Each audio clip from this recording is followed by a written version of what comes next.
مين ما ركب خشبتين حط بعضهم صار اسمه مسرح. مش مين ما ضوى لمبة صار حاطط إضاءة. مش إذا اجتمعوا 2 أو 3 وحكيوا لهم كم كلمة صار هيدا اسمه إنتاج. والأهم مش هي ومش مين ما كب كم كلمة على الهوا صار اسمه مقدم برامج. هيدا الشعب يلي واقف قبالي هو الحكم. هيدا الشعب نقى واختار. نحن صرنا بمطرح بعيد وخارج المنافسة، وانتو كل واحد يلعب قدام بيته. أنا إنسان ماني بحاجة لشهرة. أنا إنسان إذا أنت دفعوا لك مصاري لتنقي حواجبك تطلع على المسرح، أنا دفعت مصاري لكون بين الناس. بيبي أنا من قبل من فترة سألوني عنك وقلت لهم الله يعطيه الخير وبيستاهل كل خير، عم بيساعد الناس.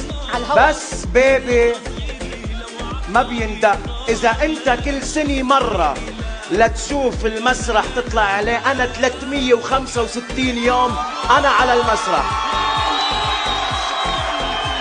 وكل الناس بتعرف مين وديع الشيخ. فبيبي اللي دقيته رح اعتبره أنا مثل ما قلت له، رح اعتبر ضجي حوالي وما سمعتك. وبالمناسبة بدي أقول مبروك على الفستان الحلو اللي كنت لابسه امبارح. زقفوا لهم زقفة كبيرة لو سمحتوا.